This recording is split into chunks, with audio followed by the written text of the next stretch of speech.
Bonjour à tous, c'est Théo Weather et merci à tous d'être là pour ce nouveau bilan de la situation épidémique de la Covid-19 en France. Pour ceux qui me suivent actuellement, activement surtout, vous saurez sans doute que j'ai déjà fait un bilan et même deux de la situation épidémique de la Covid-19 en France et on a pu voir sur ces deux premiers bilans que la carte elle n'était pas si affolante que ça, c'est-à-dire qu'il n'y avait pas eu beaucoup de départements qui ont été dans le rouge, alors mis à part les départements du sud-est, il y a eu un département de la Côte d'Or, le Loiret, mais sinon il n'y avait pas beaucoup de départements, il y avait quoi? Il y avait 6-7 départements, mais pas vraiment énormément, tu vois. Et donc, à vrai dire, la situation aujourd'hui, les poteaux, elle s'est aggravée, là, très nettement, puisque maintenant, pardon, euh, on a une situation épidémique qui est plus inquiétante sur pas mal de départements. Alors quand même la Vendée, hein, je trouve que la Vendée, elle tient vraiment le coup, parce que franchement, on n'est pas dans le rouge depuis un certain temps, donc on tient vraiment le coup. Mais c'est vrai qu'en termes de cas, en Vendée, dû au Covid, ben, on n'est pas énorme comparé aux autres départements.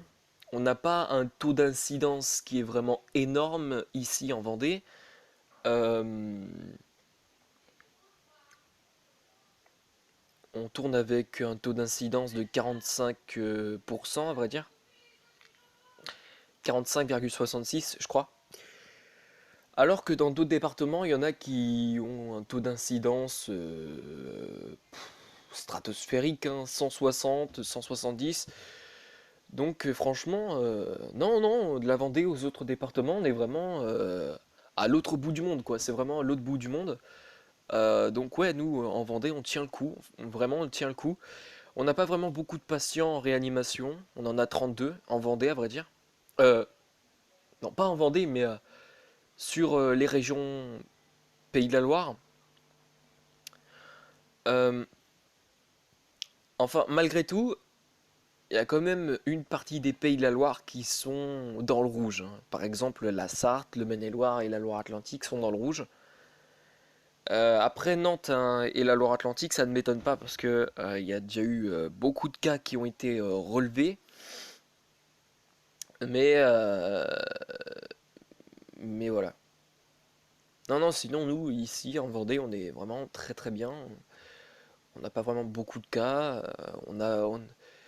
Et pourtant, il y a des tests, hein, qui ont été faits. Et il y a des tests, je sais plus, je crois il y a eu 1000 tests et deux se sont avérés positifs au Covid-19 euh, ici en Vendée. Donc ouais, on est vraiment bien épargné, hein, à vrai dire, de cette épidémie, en tout cas dans ces deuxièmes vagues. Après, à voir avec le temps ce que ça donnera. J'espère que on va rester dans cette limite-là. Euh, mais voilà, vraiment. Sinon, c'est vraiment dans le sud, dans le sud-est, hein, c'est vraiment dans le sud que la situation est vraiment préoccupante, surtout au niveau du taux de lits de réanimation qui manque cruellement, puisque dans le sud-est, l'Auvergne-Rhône-Alpes et la Méditerranée, région PACA, Occitanie également, les lits en réanimation manquent cruellement parce que ça défile à toute vitesse. C'est-à-dire qu'il y a beaucoup de cas, il y a beaucoup de patients qui arrivent en réanimation et effectivement, les hôpitaux sont saturés, à vrai dire. Il y a des patients qui sont d'ailleurs exportés à l'extérieur du sud-est, qui d'ailleurs vont être hébergés en Île-de-France, je crois. Un truc comme ça, je crois, je sais plus, mais je crois. Mais bon, donc voilà. Voilà, sinon sur les autres départements, en rouge, c'est préoccupant à vrai dire. Euh,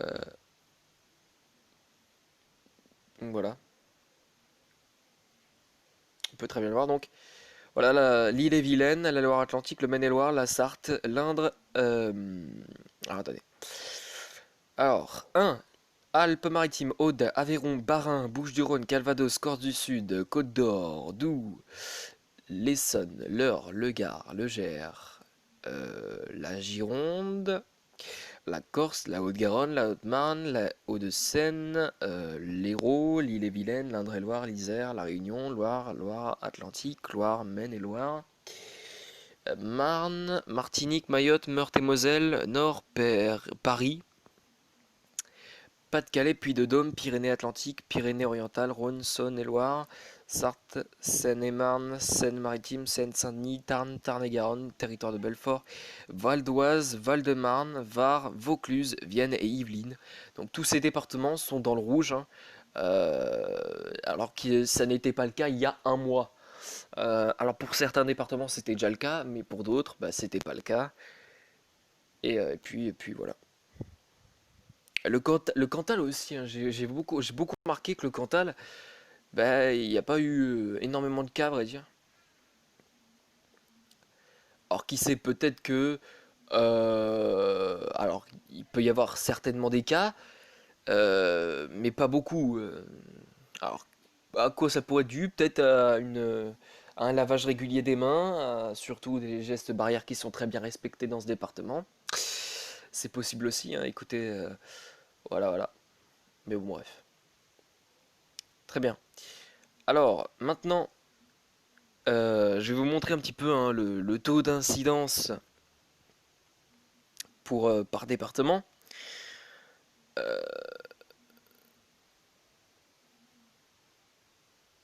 Alors voilà, comme l'article l'indique, hein, France Info, il faut prendre cet indicateur avec des pincettes, car il est fortement lié à la politique de dépistage et qui permet de suivre la dynamique de l'épidémie. Donc voilà, mais vraiment, on voit vraiment que le taux d'incidence par département, dans l'Ouest, il n'est pas affolant, hein, surtout en Vendée, 66 pour 100 000 habitants. Donc c'est pas énorme non plus, hein. Et encore, on a trouvé mieux hein, sur la Charente-Maritime, par exemple, avec un taux d'incidence de 41,88 pour 100 000 habitants. C'est pas énorme non plus, hein. Par contre, on va plus loin, on se retrouve dans le Loir, par exemple, ben, on a un taux d'incidence de 407. Donc c'est vraiment affolant, voilà. Dans le Nord, il y a un taux d'incidence à 347.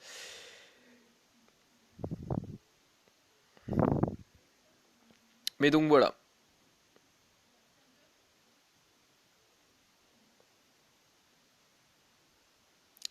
Alors, le taux d'incidence pour la Vendée, 66,16. Donc, nombre de personnes testées positives sur les 7 derniers jours. Ouais, donc on voit vraiment que la Vendée, elle est vraiment à l'autre bout du monde, hein. C'est pas vraiment énorme. En Vendée, un taux d'incidence de 66, ben on est vraiment presque en dessous hein, du taux d'incidence que ce qu'a par exemple la Loire. Donc non, non, nous, ici en Vendée, on est plutôt bien protégés. Puis en Vendée aussi, on a un taux d'incidence de 45-67 pour les personnes âgées, plus de 60 ans, pardon. On va y arriver. Donc voilà, donc non, nous ici, on est vraiment bien. On est vraiment très très bien. Puis aussi, hein, sur le taux d'occupation des lits de réanimation, donc on peut très bien le voir hein, que sur le sud-est, c'est vraiment très critique, mais aussi sur l'île de France, à vrai dire. Euh, En île de France, il y a alors 524 patients en réanimation, avec un taux d'occupation de 47%, ce qui est déjà quand même pas mal, au 14 octobre 2020. En Côte d'Azur, on a 196 patients en réa, en Auvergne-Rhône-Alpes aussi. Alors en fait non, le pire c'est en fait en Île-de-France, ce que je pensais pas d'ailleurs. Euh, En Occitanie, un taux d'occupation de 35% avec 164 patients en réanimation. Alors, en Corse, il y a 6 patients en réa avec un taux d'occupation de 33%, donc ce qui est quand même pas mal, hein. à vrai dire, en Corse. Mais bon, voilà, ici dans l'Est, on est plutôt. Comment dire? On est plutôt. Bon, on se met bien dans l'Est, à vrai dire. Dans le Grand Est aussi. Le Grand Est qui a été touché par la première vague épidémique, ben, a priori, la deuxième vague, elle n'est pas énorme dans le Grand Est, hein. Bon, il y a quand même 59 patients en réa, mais c'est pas énorme. Et un taux d'occupation de 13%. Donc, ouais, c'est pas énorme non plus dans le Grand Est. Les Pays de la Loire, bon, font partie quand même, hein, des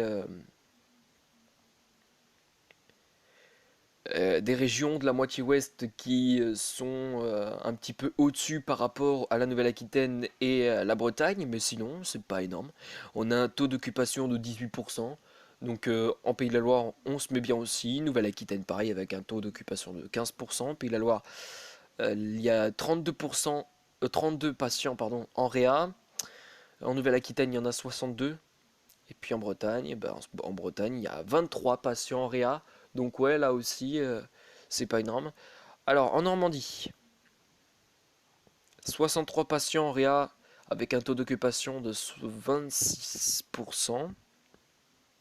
Centre-Val de Loire, 44 patients en réa, 23% taux d'occupation. Et enfin pour la Bourgogne-Franche-Comté, 40 patients en réa avec un taux d'occupation de 21%. Donc voilà, donc c'est pas énorme. C'est pas énorme, à vrai dire, sur certains départements. Alors malgré tout, a priori, c'est l'île de France qui serait le plus touchée par cette vague épidémique, par cette deuxième vague épidémique en tout cas. Euh, mais ouais, sinon nous, hein, dans l'Ouest, on est plutôt épargné par la deuxième vague épidémique aussi, ce qui était déjà le cas avec la première vague épidémique aussi, hein, on était pas mal épargné quand même. Puis donc voilà. Seule petite différence, hein, c'est le Grand Est, hein, qui bah, a moins de patients en réa que lors de la première vague épidémique. Donc c'est plutôt bah, intéressant, l'évolution de la situation sur le Grand Est. C'est plutôt rassurant aussi, hein, sur le Grand Est. Donc voilà. Bon bah écoutez, ça va être la fin de ce bilan, de ce troisième bilan sur la Covid-19. Merci à tous d'avoir suivi ce bilan. On se retrouve tout à l'heure pour le bulletin météo, les potos. Je vous laisse et à tout à l'heure.